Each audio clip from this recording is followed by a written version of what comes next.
Après les sous-sections de Dassa 1, Dassa 2, Lema et Kéré, c'est le tour de Soklogbo, Bafo, Awaya, puis Akofo-Djoulé qui tiennent leur assemblée générale. Tenue ce 13 juillet 2025 sous l'égide du ministre Gasso Dossoui, à Soklogbo, cette rencontre statutaire se révèle appréciable. Hier, nous avons travaillé à Dassa pour regrouper les arrondissements de Dassa 1, Dassa 2, Kéré et puis Lema. Ces 4 arrondissements sont essentiellement Idacha. Aujourd'hui, nous nous trouvons à Soklogbo pour faire boucler la boucle par 3 autres arrondissements, à savoir Soklogbo, Bafo-Awaya et puis Akofo-Djoulé. Le message est le même. C'est quoi la réforme partisane?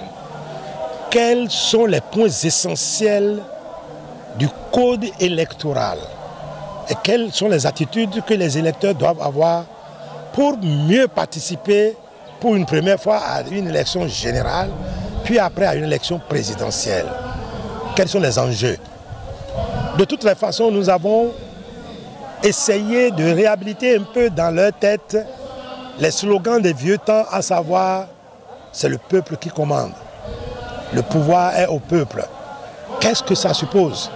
Ça suppose que la désignation des représentants au niveau des villages ne serait pas une question de cooptation, mais une question de choix diligent que les gens vont faire au niveau de nos cellules. Des initiatives de grande mobilisation ont suscité une forte mobilisation. Des leaders politiques y ont pris part. Nikes Fayon explique la portée de cette rencontre avec les militants des sous-sections. La session de l'Union progressiste, le renouveau de Dassa Zoumé, nous avons tenu le pari de respecter cet agenda politique de l'Union progressiste, le renouveau. Et le week-end dernier, nous étions à Paouyan dans le cadre de l'Assemblée générale des sous-sessions de Paouyan, de Paouy et de Tré, et en même temps la rencontre avec les militants à la base. Hier, samedi 12 juillet, nous sommes allés au cœur de Dassa Zoumé, à Dassa Centre, pour la tenue de ces mêmes activités concernant les sous-sessions de Dassa 1, Dassa 2, de Kéré et de Lema. Aujourd'hui, nous sommes en train de boucler la série d'activités. Nous venons de boucler la série d'activités par Soklogbo, Bafo et Akofo-Djoulé.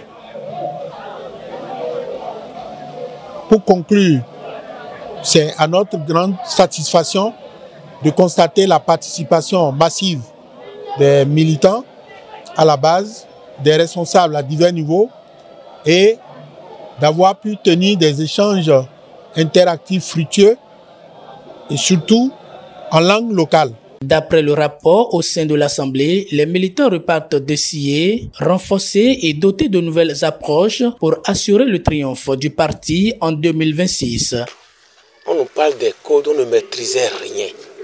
Mais aujourd'hui, sans vous mentir, on sait que pour aller aux élections, les démarches à mener, ce que nous devons avoir, on a eu des explications sur le code même. C'est très important, on ne maîtrisait pas de pareilles choses avant. Cette rencontre a servi de cadre d'écoute où les préoccupations ont été prises en compte, favorisant une meilleure compréhension des enjeux politiques et un engagement renforcé.